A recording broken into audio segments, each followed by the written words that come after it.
Hello YouTube, I'm back with the next My Little Pony review, and today I'm reviewing the Magic Coins. This is the next 4 episodes in the My Little Pony TV series, the G1 series, not to be confused with, My Little Pony Tales, which is after that.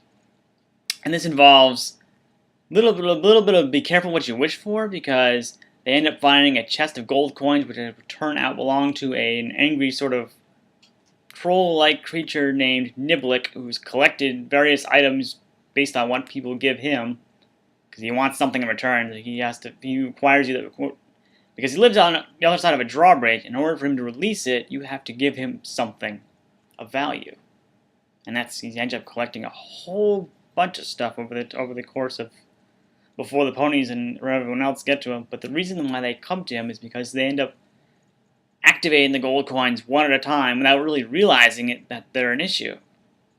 And for a while, it seems great because they end up getting things they want. Lickety Split is generally the cause of it all, because she ends up releasing the one wish that ends up getting the whole world trouble, because they end up having a drought. Because Lickety Split finds a coin, inadvertently makes it so that it never rains ever again, which causes a huge problem with drought, because the sea ponies, which are the ones that found the treasure in the first place, now end up facing the results of a wish that they basically have no way to undo it. They can't just use it, and mostly because they have so few coins left. Because as Megan finds out, each coin has a little symbol on it that references what they do, what it brings. They end up getting down to just a few coins. And by the time they reach the troll to make an exchange, he's not willing to part with it, and they've got to go all over to find something. And it's not good, because they end up getting in actually legitimate trouble. They actually get literally hanging on the edge of a drawbridge opening, trying to snatch a deal. They do end up getting eventually. They end up actually going to different places to get him something of value, but he doesn't like any of it, mostly because he's already got it. So, besides, I think that'd probably be too easy to give him something of that nature, especially the first shot.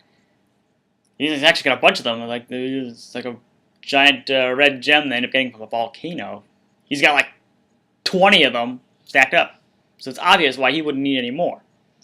But they do eventually end up finding something of value. They give him a friend, someone who actually likes what he's done, with the fact that it's entirely messy. Like, he could care less whether it's like completely junk worthy.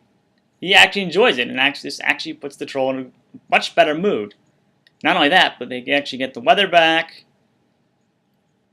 and it actually changes his mood as well, because he's not a grumpy person anymore, or a troll anymore. So there are a couple songs in there, sure, but there's actually a good deal of danger, more akin to, none of them, they don't get a knife or anything pulled on them or anything like that, but it's enough to kind of make you want to watch the rest of it, because you don't know what's going to happen. Yeah, you could probably assume, okay, they're probably going to get it out of it somehow, but these are only 10 minutes long, don't forget. So you're probably not going to get to see the end results until probably the 4th part. So you might as well stay for the whole thing anyway. But it's certainly one of the better storylines, I think, because they find and those coins actually belong to him, belong to the troll whose name is Niblick. They do end up finding. I should also point out, they also find a little boy named Puck, who doesn't really prove to be a whole lot of help, because apart from finding him, he's not all that confident in getting to where they need to go. They do eventually get there, though, as I kind of alluded to earlier, but it's kind of interesting, because the reason why they end up getting the coins on the floor, I'm kind of going all over the place here, because it's mostly from memory here. The coins end up on the grass, because Sweet Stuff end up playing. The whole reason why that Lickety Split wanted to stop raining is because it was raining on their picnic. This is where they all started, and this is where the sea ponies find the treasure chest, kind of, by accident, because they're really just showing, okay, here's the water. This is not a big deal. Danny, they were just really playing around, and they ended up knocking, and Sweet Stuff ends up going right into the gold coin chest and knocking it right over. So I would say this is definitely worthwhile. If you're going to watch any of the 4-part episodes, this is probably storylines. This is probably one of the ones I would recommend, because they actually get into some legit trouble. They actually put things together. It's really, I would say, it's pretty well assembled for a story. I mean, they go through all the details. Okay, the coins. Coins cause a problem. That's because they have little symbols on them. Each one has its own unique wish that it grants, but you can't use one on the other, as they found out. And it's not just an easy fix for a change. Okay, I like your first object. You guys can go. I'll grant you the wish. No, he actually makes them go all the way out, and even then, he's like, nope, this is not good enough.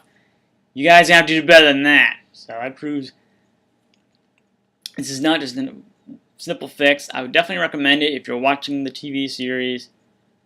So yeah, that's my review on the Magic Coins 4-part episodes of the My Little Pony TV series. Thanks for watching.